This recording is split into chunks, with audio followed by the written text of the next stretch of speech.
Assalamualaikum warahmatullahi wabarakatuh, sahabat Atira TV. Hari ini Atira Talks adalah program baru dari Atira TV, di mana nanti Namira bakalan mengundang salah satu narasumber ngobrol tentang satu tema. Dan untuk hari ini Namira akan membahas tentang salah satu program unggulan yang ada di Sekolah Islam Atira pastinya. Untuk tema pada hari ini itu adalah sukses mengukir prestasi tanpa henti TOSA. Jadi TOSA adalah singkatan dari Tim Olimpiade Sekolah Atira. Dan untuk kali ini Namira sudah kedatangan salah satu guru TOSA yang juga baru saja mendapatkan award ya di HC Award, The Best Perform TOSA Teacher. Tepuk tangan dulu untuk Pak Oki ya. Selamat datang Pak Oki Markianto SPD, yang ternyata saya baru tahu kalau ternyata Oki itu bukan nama panggilan tetapi the real name dari Oki Markianto. Assalamualaikum Pak. Salam. Panggil Pak ya. Jadi Pak Oki Markianto ini adalah salah satu guru TOSA yang ada di Sekolah Islam Atira. Sudah berapa lama menjadi guru TOSA Pak? Semenjak 2014. 2014. Dan saat ini sudah 2021, kurang lebih 7 tahun ya, untuk mendampingi anak-anak yang khususnya di bidang apa nih pembelajarannya Pak? Kalau saya membina matematika SMP. Matematika SMP. Jadi pasti penasaran gitu ya. Tadi saya cuma memberikan informasi tentang apa sih kepanjangan dari TOSA, Tim Olimpiade Sekolah Atira. Lebih dalamnya lagi pastinya Pak Oki sebagai yang bergelut di dalamnya pasti tahu gitu ya. Jadi yang penasaran TOSA itu gambaran singkatnya seperti apa sih Pak?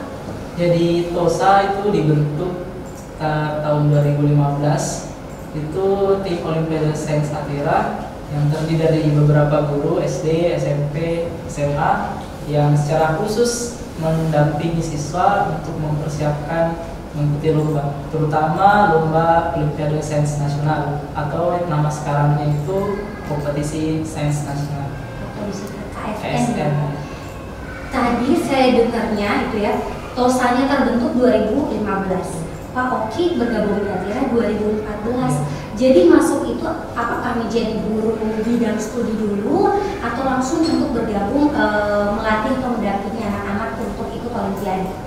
Di 2014 itu saya diterima memang khusus untuk membina siswa-siswi untuk Olimpiade. Cuma dulu awalnya tuh belum ada nama Tim Olimpiade Sains, jadi cuma kelompok beberapa guru. Kan dulu masih sedikit, dulu masih 4 guru.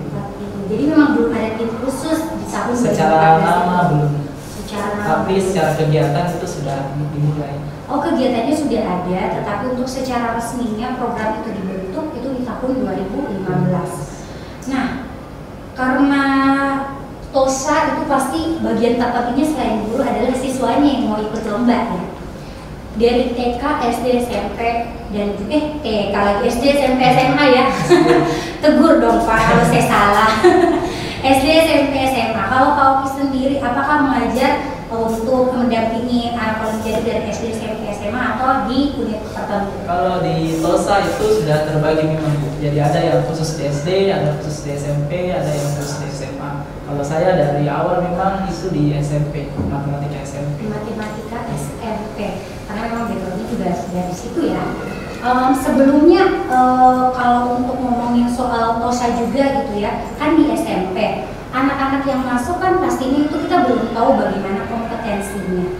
Untuk masuk di tim TOSA ini, ada nggak sih syarat khusus selain dia suka dengan pelajaran itu? Jadi di awal tahun ajaran itu, tiap tahun ajaran itu kami adakan seleksi untuk siswa baru. Kalau SMP itu kelas 7, kelas 8, kalau SD itu kelas 3, 4, 5, sedangkan untuk SMA itu kelas 10, 11. Nah, itu di awal tahun ajaran itu kami buka pendaftaran seleksi siswa. Nah, itu nanti siswa mendaftar, terus kami seleksi dari seleksi berkas, terus nanti ada juga seleksi tes tertulis dan juga ada seleksi wawancara. Nah, dari situ nanti dipilih beberapa siswa yang memenuhi kriteria seperti itu. Jadi memang ada keinginan dari siswanya dulu karena harus apply harus mendaftar gitu ya. Dan untuk syarat-syaratnya itu ada nggak sih kayak nilainya harus segini untuk bisa gabung di TOSA? Kalau masalah nilai itu ya nilai-nilai standar, nggak terlalu tinggi, nggak terlalu rendah juga, karena memang kita nggak terlalu berpatokan sama nilainya, tapi secara dalam tes itu kan nanti ada juga tes wawancara, di situ bisa kita tahu ini siswa motivasinya bagaimana dan sebagainya.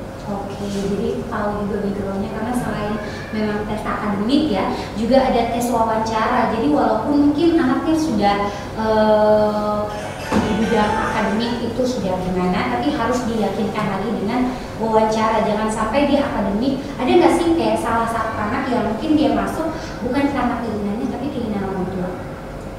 Mungkin di yang seperti itu mungkin ada untuk yang level anak SD atau SMP, ada kemungkinan orang tua yang daftar. Tapi berjalannya waktu nanti kan masih ada evaluasi. Jadi siswa yang kemampuannya itu misalkan dia tidak terlalu tertarik atau bagaimana, itu bisa saja berhenti. Tapi yang seperti itu sangat sedikit. Sangat, karena memang dari awal mereka sudah suka dengan bidang itu ya. Kalau untuk mengenai mata pelajarannya sendiri kan adanya selain matematika ada apa lagi? Kalau di SD itu ada IPA, kalau SMP ada tambahan IPS, IPA, IPS dengan matematika. IPA-nya itu tidak terbagi ya Pak? Maksudnya kayak langsung kimia, fisika. Kalau untuk SMP itu kan ada fisika dengan ada biologi. Jadi biologinya juga ada dua. Disesuaikan dengan tapi kalau SD ya masih IPA karena setiap itu ya Pak. Kalau untuk SMA sudah terbagi 3. Kalau SMA lebih banyak lagi, ada 9 bidang kalau di SMA. Waduh, tapi itu masih masuk IPA. Kalau terbagi, ada biologi, ada kimia, fisika, geografi, dan yang lain. Oke, IPS-nya juga terbagi kalau di SMA itu. Oke, kalau di SMP sendiri, karena kan Pak Oki ini bergelunya di bidang SMP selain matematika, biologi, fisika. Cuma 3, matematika, IPA, IPS. Seperti itu. Oh seperti itu, jadi memang belum terbagi kalau untuk guru TOSA di SMP. Cuma gurunya terbagi, jadi kalau di IPA SMP itu gurunya 2.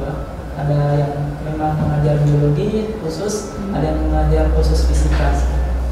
Oke, karena sekolah Islam Atira kan tidak hanya terdiri dari satu wilayah. Sekolah Islam Atira itu kita ada 3 wilayah, mulai dari Kajolalido, Bukit Garuga, dan Jigabone.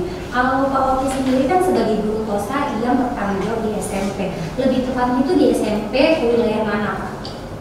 Sebelum ini pandemi itu kan kita masih ngajarnya luring ya, offline. Itu saya mengajar di 2 wilayah, yaitu di Kajolalido dengan Bone. Tapi ini sekarang pembelajarannya itu online, jadi gabung juga dari Atira Bone. Oh jadi 3 ya, Kajolalido, Bukit Garuga, dan juga Bone. 3-3-nya karena saat ini untuk pembelajaran TOSA itu tetap dilakukan secara online, walaupun sebenarnya untuk anak-anak di TOSA itu kurang lebih ada berapa anak sih Pak? Itu beda-beda. Kalau SMP sendiri? Kalau SMP saya itu ngajar, kalau dari Baruga itu ada 4 siswa. Kalau dari SMP Kajolalido itu ada 8. Kalau dari Bone itu ada 2. Banyak ya Pak? Iya. Pembagian waktunya itu seperti apa? Karena kan kalau dilihat guru SM untuk yang mendampingi TOSA ya Pak ya, cuman Pak Oki sendiri untuk SMP. Dengan jumlah itu apakah bisa terbagi waktunya? Bisa, karena siswa kan kita bagi 2 ya, ada siswa kelas A, ada kelas B. Untuk kelas A itu belajar Senin, Rabu. Yang kelas B itu Selasa, Kamis, seperti itu. Jadi selang-seling. Dengan durasi berapa lama? Kalau pembinaan kami di TOSA itu dari pagi sampai libur. Pagi sampai libur itu 3 kali dalam seminggu. 2 kali. 2 kali dalam seminggu. Untuk proses ini sendiri, kalau seumpamanya jauh dari ada, apakah itu tidak mengganggu pembelajaran Ananda sehari-hari di sekolah? Untuk yang seperti itu kan di sekolah Islam Atira ada kebijakan tersendiri. Jadi untuk pelajaran yang ditinggal itu siswa dapat kebijakan, bisa menyusul seperti itu. Jadi mereka meninggalkan pelajarannya di kelas untuk ikut di pembinaan TOSA. Nah untuk pelajaran yang ditinggal itu ada kekhususan tersendiri untuk siswa-siswa. Dia bisa ikut untuk mengejar gitu ya ketinggalannya, mungkin saja pada hari itu dia tidak dapat masuk karena harus mengemban tugas belajar dengan persiapan olimpiade. Nah, kalau tadi kita udah ngobrol tentang siswa, ini program-program TOSA ini kita penasaran nih. Selain karena mereka belajarnya itu selain 2 kali seminggu, ada nggak sih program-program yang kayak dalam sebulan ini harus kayak gini atau dalam satu semester ini harus dapat berapa piala gitu?